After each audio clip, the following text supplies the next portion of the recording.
안녕하십니까. 일반법의 정석 석환대입니다. 일반보험 관련 질문이 참 많습니다. 오늘은 그 질문에 대한 7번째 Q&A 시간을 가져보도록 하겠습니다. 먼저 첫 번째 질문입니다. 내화구조 인증 서류를 첨부를 하면 건물급수가 3급에서 2급으로 상향 검토가 된다던데 내화구조 인증 서류라는 것은 어떤 건가요? 라는 질문입니다. 내용을 한번 보면 먼저 건물급수 판정 규정입니다. 보험회사 규정이죠. 1급부터 4급까지가 있습니다. 내용은 기둥과 지붕과 외벽에 의해서 건물급수가 판정이 됩니다. 세 개 다가 내화구조로 되어 있다. 내화구조는 콘크리트, 벽돌, 돌, 내화 피복, 내화 유리 이렇게 불에 견딘다는 구조죠. 1급입니다. 지붕이 불연재료 하나로 되어 있으면 불연재료는 뭡니까? 철골이나 판넬, 불에 잘 타지는 않지만 이렇게 휘거나 녹는 부분들이죠. 그래서 두 개는 내화 구조이고 지붕이 불연재료인 경우에는 2급으로, 세 개다가 불연재료인 경우에는 3급으로, 세 개다가 또는 두 개 이상이 가연재료인 경우에는 4급으로 판정을 하는 부분들입니다.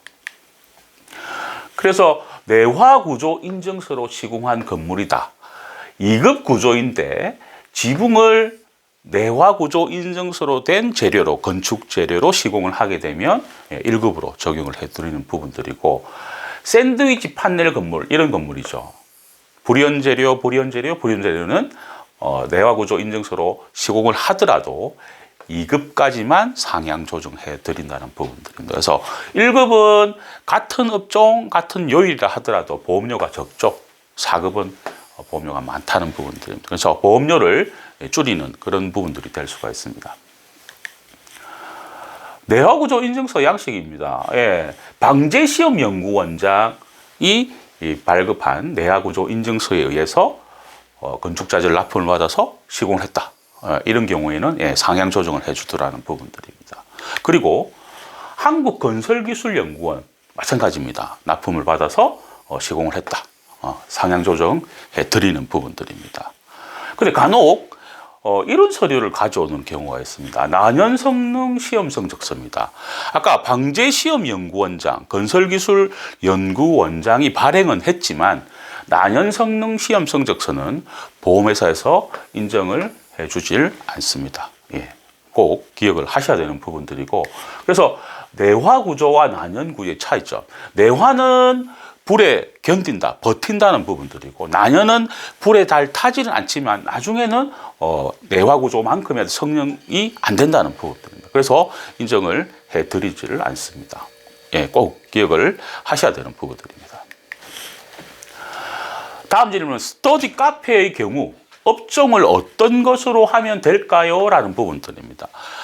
지금 굉장히 많은 업종들이 새로 많이 나타나고 있죠. 그래서 질문들이 굉장히 많은 부분들에 속한 부분들입니다. 그래서 내용을 한번 보면 음료나 음식을 제공하는 스터디 카페의 경우에는 화재보험은 휴게 음식점 요율을 적용하게 되어 있습니다. 그리고 시설 소유 관리자 배상 책임, 우리 시설을 이용하는 손님들이 다치는 부분들, 이런 부분들을 보상을 해주는 게 시설 소유 관리자 배상 책임이죠. 이 요율은 다실 제과점 요율을 적용을 해라는 부분들이고, 일반적인 카페 형식의 스터디 카페에 적용을 하는 부분들이고, 만약에 자판기 판매 형식으로 파는 곳의 카페 형식의 스터디 카페다, 이런 경우에는 어떤 요율을 적용하느냐면 화재보험은 학원 요율입니다. 학원도 일반 학원과 기술학원 두 개로 구분을 하죠.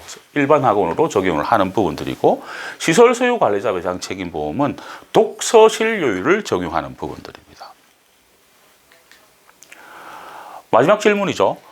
원룸 전체를 가입하려고 하는데 임대인 배상 책임 보험이 가입이 가능한가요? 라는 질문입니다. 제가 여러 번 말씀을 드렸지만 화재보험은 세 가지 이 내용으로 구분을 하죠. 주택 물건과 일반 물건과 공장 물건. 그래서 임대인 배상 책임 보험은 주택 물건에만 적용할 수 있는 특약입니다. 그래서 원룸은 주택 물건이기 때문에 적용이 가능하더라는 부분들입니다. 세부적인 내용을 한번 보면 원룸의 경우는 각 호수마다 모두 가입을 해야 된다는 부분들입니다. 어떤 내용이냐면 원룸은 호수가 굉장히 많죠. 예를 들어서 10개 호인 경우에는 무슨 동에 호수를 10개를 각각 다 입력을 해야 된다는 부분들입니다. 간혹 보면 건물 전체 화재보험을 가입을 하고 그리고 임대인 배상 책임도 한건만 달랑 이렇게 가입하는 경우가 있습니다. 이런 경우는 틀리게 지금 가입되는 부분들입니다. 그래서 지금 영상을 보시는 분들께서는 수정을 꼭 하셔야 제대로 된 보상을 받으실 수가 있습니다. 꼭 기억을 하셔야 되는 부분들입니다. 오늘은 일반 보험 관련 7번째 Q&A 시간을 가졌습니다. 다음 시간에도 계속해서 일반 보험 관련 Q&A 시간을 갖도록 하겠습니다. 일반 보험 무엇이든 물어보십시오. 상단의 카카오 채널에서 일반 보험의 정석을 검색하시거나 연락 주시면 성심성의껏 도와드리겠습니다. 항상 좋은 정보를 전해드리는 일반 보험의 정석이 되겠습니다. 정보가 좋았으면 구독하시고 좋아요, 알림 부탁드립니다. 일반 보험의 정석 석환익이었습니다.